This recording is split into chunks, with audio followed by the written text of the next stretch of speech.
Então saiu uma notícia urgente ontem, notícia de que a CEMIG e a Copasa estão com sério risco de federalização. Ou seja, essas empresas podem ser passadas aí para o governo federal. E o mercado não reagiu nada bem com isso. Nos últimos dias, as ações da CEMIG chegaram a cair quase 20% e as da Copasa caíram um pouco menos, 6,35%. Já embutindo no preço o risco da empresa ser usada ainda mais como cabide político e com fins que não sejam os fins normais de uma empresa, ciência, geração de lucro. Isso assusta muitos investidores, sobretudo porque a CEMIG, por exemplo, ficou muito popular por ser uma posição do Luiz Barsi, maior investidor pessoa física da bolsa. Por isso, nesse vídeo aqui eu vou explicar, primeiro, o que está acontecendo com essas empresas, segundo, o que tem de acontecer daqui para frente, vou dar minha opinião sobre o assunto e vou comentar se elas estão baratas ou não. Isso é claro de acordo com o meu método de seleção de ações. Parece interessante? Comenta aqui se você é acionista de uma ou das duas. Então é muito comum, né, que algumas empresas, sobretudo de setores que são responsáveis pela infraestrutura da cidade, sejam empresas estatais. Pode ser sociedades de economia mista, só que governadas aí pelo Estado. É o caso, por exemplo, da Sabesp, da Empresa de Saneamento de São Paulo, da Copel, de Eletricidade do Paraná, da Sanepar, enfim, de várias outras empresas. E no passado recente, muitas delas foram para o caminho da privatização. O próprio ex-diretor da Agência Nacional de Energia Elétrica, a ANEEL, se posicionou a favor das privatizações. E foi assunto de algumas manchetes ao longo dos últimos meses, uma possível privatização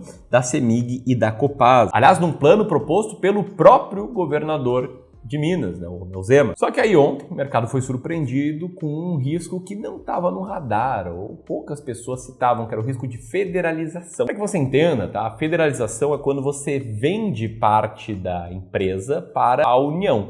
Nesse caso, a parte que é controlada pelo Estado de Minas passa a ser controlada pela União. Em outras palavras, tira da competência aí do governo, no caso aqui, figura do governador Zema, e passa para a competência da União, no caso aqui, figura do presidente Lula. E a federalização ela surgiu no radar porque Minas está com as contas bem fragilizadas. O estado de Minas está quase pedindo recuperação fiscal ao governo federal para evitar aí o colapso das suas contas públicas. Você tem uma noção de grandeza, a dívida atual é de 160 bilhões, algo que é insustentável e faz com que o governo tenha que apertar o cinto, cortar gastos e se desfazer de parte dos seus ativos. E para você ter noção, né, a recuperação fiscal é um plano que visa começar a quitar a dívida do Estado daqui a 9 anos. E aí o Senado foi contra e está buscando outras formas de fazer essa negociação. E aí o Zema, né, que é um político de caráter mais liberal, ser super transparente aqui, é uma linha de pensamento que eu me identifico, tomou essa decisão, participou dessa negociata, indo contra, né, os conceitos do liberalismo pregados por ele mesmo. E se uma forma de sanar as contas públicas é vender ativos, é muito melhor, ele sabe muito bem disso, vender para iniciativa privada do que repassar para a União. Mas aí entra toda a questão da politicagem, né? Toda aquela realidade lá de Brasília que vocês aqui conhecem muito bem. E para contexto, tá? Essa proposta de federalização, ela partiu do Rodrigo Pacheco, que é o atual presidente do Senado, que tem grande interesse em disputar o governo de Minas nas eleições de 2026. Então tem muito aí jogo político, jogo de interesses, composição tentando barrar as privatizações, enfim, tem muita coisa aí que nós, investidores aqui, não temos menor controle, menor capacidade de prever quais vão ser as ações. Mas enfim, com toda essa notícia, como eu mostrei, as ações despencaram, refletindo aí no seu preço agora um risco maior em ingerência política. Claro que esse risco já existia, porque já eram empresas governadas pelo Estado, mas não precisa ser um gênio para perceber que quando vai para a União esse risco de ingerência política ele aumenta. E um fator curioso aqui, tá, que essa venda, essa federalização, ela não levantaria tanto dinheiro assim em relação à dívida que o Estado tem. A gente está falando aqui de algo entre 8 e 15 bilhões de reais, que não é tanto frente à dívida de 160 bilhões, sem contar que o Estado de Minas perde parte dos proventos que ele receberia dessas empresas, atrapalhando o plano de reorganizar as contas públicas que vinham se ajustando lentamente de 2019 para cá, saindo de um déficit para um pequeno superávit. Enfim, a expectativa do Zema é que esse processo comece a andar lá no primeiro trimestre de 2024, mas não é nada definitivo, né? No Brasil, até o passado muitas vezes é incerto. Isso aí envolve projetos de leis serem aceitos pelos deputados estaduais, depois pelo Congresso, depois uma avaliação do Tribunal de Contas da União. Não dá para saber exatamente quando e se vai acontecer mesmo essa federalização. Bom, e o que pode acontecer? Tá? Vou fazer aqui um exercício de construção de cenários futuros bastante extremos, né? O primeiro cenário é o cenário do ferrou geral, cenário catastrófico, worst case cenário. E nesse cenário todos os riscos vão se concretizar. O governo estadual passa a gestão para o governo federal transforma num cabide de emprego, em vez de colocar como executivos, pessoas técnicas do setor que estão há muitos anos lá, coloca aqueles filhos de políticos, aqueles pequenos políticos que não conseguiram se eleger, esse tipo de coisa. E podem pensar até em eventualmente fechar o capital da empresa, que ativaria o tag-along, né, da CEMIG, é de 80% para as ações ordinárias e não tem para as ações preferenciais. Ou seja, nesse cenário aqui, o acionista sai prejudicado de tudo que é lado. Claro, um detalhe, um parêntese, no caso de Copasa, o tag-along é de 100%, que dá mais segurança aí o acionista nesse cenário. Esse seria, né, um cenário mais catastrófico. Agora, o outro cenário mais otimista e talvez até mais provável, que é a manutenção, né, do core das operações, talvez um pouquinho mais inchadas, talvez uma pequena queda no lucro, mas nada extremamente relevante, não tendo aí bons resultados operacionais e boa distribuição de dividendos, empresas que, vale lembrar, são estatais desde sempre, né? A CEMIG desde 1952 e a Copasa desde 1963, e que mesmo sendo estatais, entregaram uma boa trajetória de rentabilidade,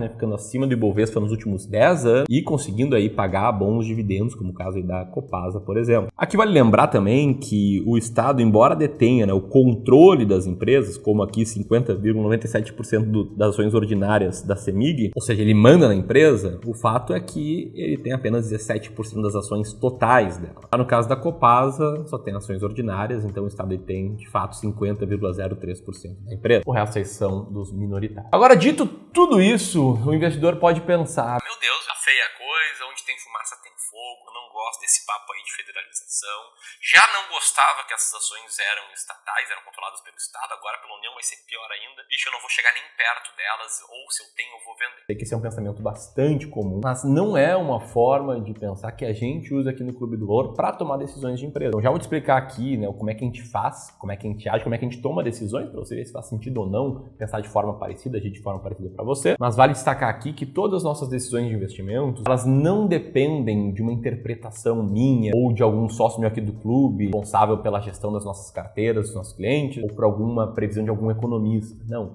São decisões apenas com base em dados, apenas com base em números, de forma sistematizada. E a gente tem uma série de regras, de sistemas, que nos ajudam a preservar o capital, o patrimônio dos nossos clientes de wealth aqui no clube e aumentar o potencial de rentabilizar esse patrimônio no longo prazo. Eu vou citar aqui rapidamente 3 sistemas que a gente usa aqui para isso. Tá? O primeiro sistema é a regra dos 3%, que diz basicamente que um ativo de renda variável, como uma ação, como um fundo imobiliário, bem como, né, um ativo de renda fixa com mais risco, como uma debenture, um CRI, eles não vão ter um peso maior do que 3% na carteira dos nossos clientes. E assim a gente vai estar preservando o patrimônio no caso de uma notícia assim, inesperada, derrubar as ações, e, enfim, coisa ferrar geral. O segundo sistema é o sistema de alocação de ativos. Cada cliente nosso tem uma carteira feita sob medida para ele, desenhada de acordo com os seus objetivos financeiros e a sua tolerância ao risco. Um cliente, por exemplo, que não tem tanta tolerância ao risco, daqui a pouco esse cara vai ter 10% só em ações brasileiras e não um peso maior. Ou daqui a pouco um cara bem mais arrojado vai ter um peso aí de 25%, por exemplo, em ações brasileiras, uma carteira aí com 75% de renda variável. Enfim, a gente desenha a carteira de cada cliente pensando nele e não como a gente interpreta o mercado. E assim que a gente acaba rodando a regra dos 3%. Se a gente tem aí, por exemplo, 25% de peso em ações brasileiras e aqui a gente divide a carteira de ações em 20 ações muito baratas na maioria dos casos, ou tem 20 ações ali, o peso de cada ação na carteira como um todo vai ser de 1,25%. Então, se essa ação virar pó, ninguém, né, ficou pobre, ninguém empobreceu. O interessante é que, em conjunto, essa carteira de 20 ações baratas, ela demonstrou ter um excelente potencial de retorno no passado. Pode ver que R$1.000 terão sido transformados em mais de 500 mil aí nos últimos 25 anos com essa estratégia, mesmo tendo um peso bastante controlado em cada ação. Esse é o nosso terceiro sistema aqui que a gente usa para os nossos clientes, né? Sistema de seleção de ações baratas. No caso da nossa estratégia das ações mais baratas da bolsa, o que a gente tem? Já antes dessas quedas, a gente tem aí Copasa na 18ª posição com um earning yield de 17,59%.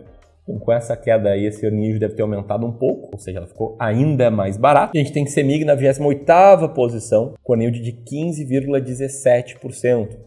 É uma posição que a gente não compraria agora, mas se a gente já tivesse em carteira, a gente manteria. Ela está muito perto ali das 20 mais baratas da bolsa. Se você quiser conhecer essa estratégia no detalhe e saber quais são as 10 ações que estão entre as mais baratas hoje, nesse momento, preparei um e-book gratuito, tá? Um material que você pode baixar de graça. Explica toda a estratégia, os filtros, como chegar nas 20 ações mais baratas da bolsa e revela 10 ações muito baratas agora. Mas a gente quer só clicar aqui para baixar esse material. A gente ainda analisa, né, os downloads feitos e entra em contato com muitos investidores para ajudar eles a tomarem boas decisões de investimentos, para sugerir uma sessão de análise de carteira. Além de ter acesso ao material, você pode ter acesso a uma sessão estratégica com um consultor aqui do Clube do Ouro, também totalmente gratuito. Só apertar aqui para fazer o download. Aqui vai ter um vídeo bastante complementar a esse e aqui você pode se inscrever no canal do Clube. Grande abraço e até mais.